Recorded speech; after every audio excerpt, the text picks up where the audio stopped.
अस्सलाम वालेकुम, welcome to gain knowledge and my name is Farwa Zahid. तो हम ग्राफ थ्योरी के कोर्स को कवर कर रहे थे। लेट अस सी कि आज का हमारा टॉपिक क्या है, which is terminologies of tree. ठीक है, हमने लास्ट लेक्चर में पढ़ा कि आप हमारे पास डिफरेंट ट्री क्या होता है, एग्जांपल देखी हमने, उसको डिटेल में डिस्कस किया। देन फॉरेस्ट हमने पढ़ा, फॉरेस्ट क्या होता है, वो भी ट्री के अंदर से ही आप कह लो कि एक उसकी टाइप है। अगर आप मल्टीपल ट्रीज़ को कंबाइन कर लेते हो, वो कनेक्टेड कंपोनेंट होता है, तो वो क्या बन जाता है हमारे पास फॉरेस्ट।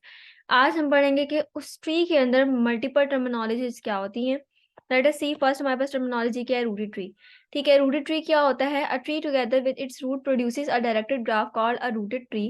क्या कह रहे हैं कि लेट्स सपोज आपके पास एक ट्री है जिसमें आपके पास कोई भी एक वर्टेक्स है, टॉप मोस्ट वर्टेक्स है, और उसके साथ सारे वर्टिसेस जो हैं वो एजेस के थ्रू कंबाइन है, तो आप उसको एज अ रूट ले सकते हो। लेट्स सपोज जैसे ये आपके पास एक ग्राफ है, ठीक है, इसमें टॉप मोस्ट जो नोड है, ये जो कह लो वर्टेक्स है आपके पास, ठीक है, उससे क्या हुआ, different nodes, multiple nodes connect हुई हैं, ठीक है, उसके आगे और भी नोड्स कनेक्ट हुई हैं।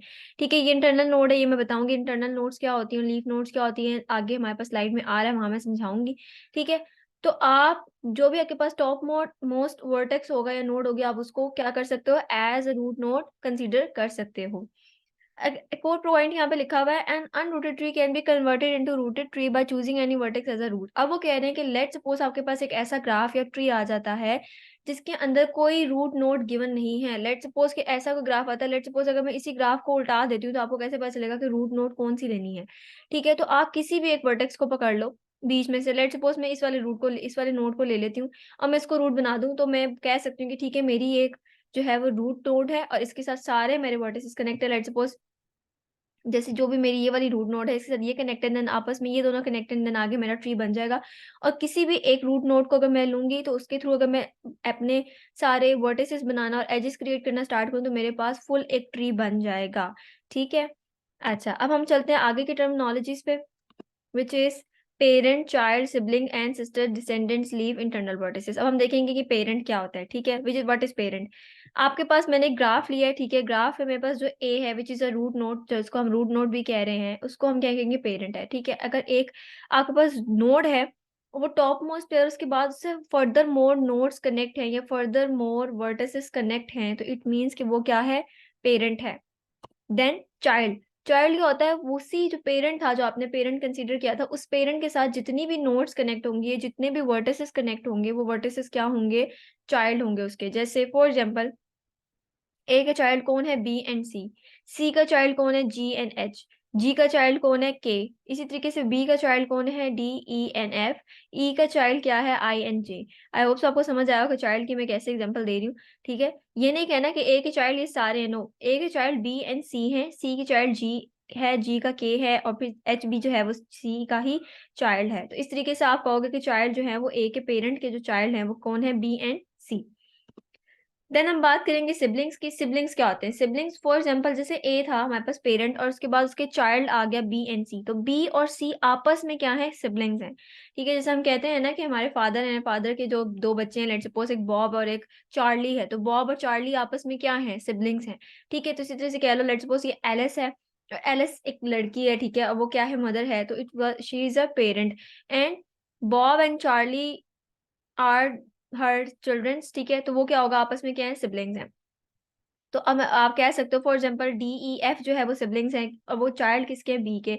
इसी तरीके से आई, जे जो है वो सिबलिंग्स है। अगर आपसे कहा जाए कि सिबलिंग्स बताएं, तो आप बता सकते हो कि B and C are siblings, D, E, F are siblings, I, J siblings हैं, और जे, जी और एच सिबलिंग्स हैं। ठीक है, उसके बाद लीफ नोड्स क्या होती हैं, लीफ नोड्स होती हैं ऐसी नोड्स या ऐसा वर्टेक्स जिससे नीचे कोई और वर्टेक्स ना आ रहा हो, जो कि आपके पास सिर्फ एंडिंग पे, एंडिंग लेयर पे आ रही है, एंडिंग लेवल पे आ रहा हो। लेट सपोज जैसे देखो हमारे पास लीफ नोड जो है, आई से नीचे कोई और वर्टेक्स स्टार्ट हो रहा है, कोई और वर्टेक्स कनेक्ट है, नो, तो आई क्या है, हमारे पास लीफ नोड है। इसी तरीके से जे के साथ भी कोई और वर्टेक्स नहीं अटैच, तो जे भी आपके पास क्या है, लीफ नोड है।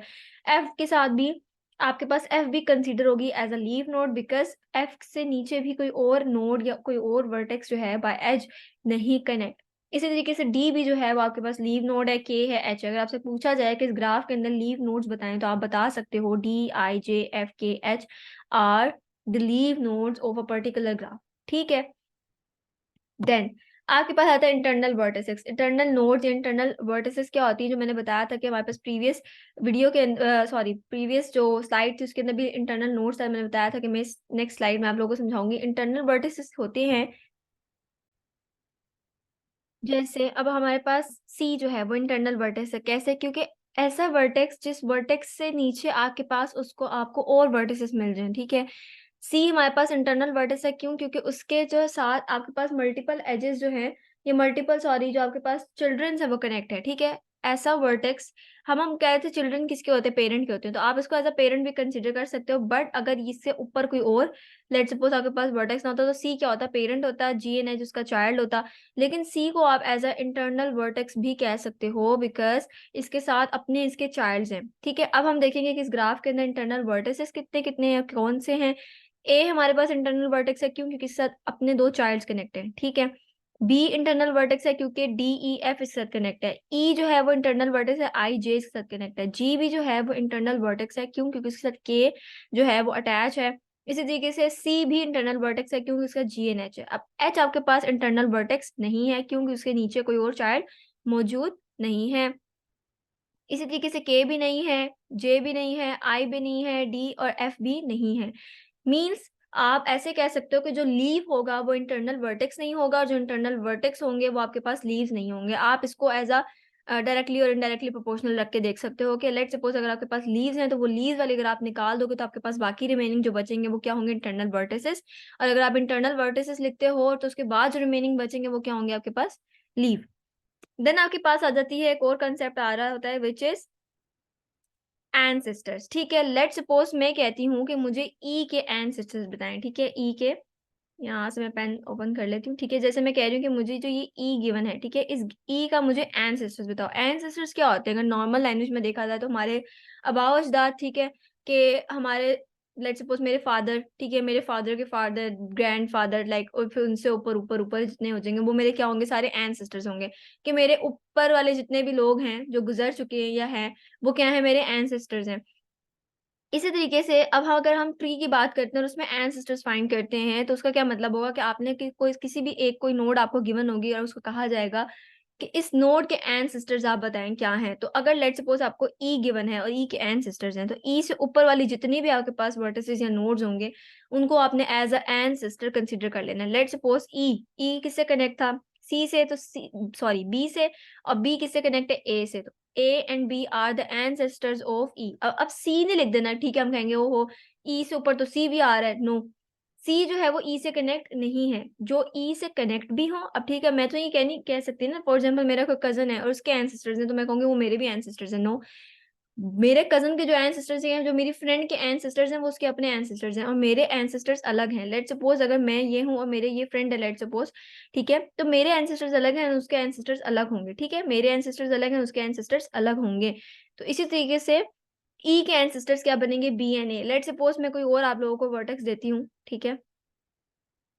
जैसे मैं कहती हूँ जे के एंसेस्टर्स बताओ, तो जे के एंसेस्टर्स हमारे पास क्या बनेंगे, जे के एंसेस्टर्स बनेगा ई, बी एंड ए, ठीक है। ये बनेंगे हमारे पास जे के एंसेस्टर्स। अगर मैं कहती हूँ के एंसेस्टर्स बताओ तो जी सी एन ए, ठीक है। अगर मैं कहती हूँ एच के एंसेस्टर्स बताओ तो सी एन ए।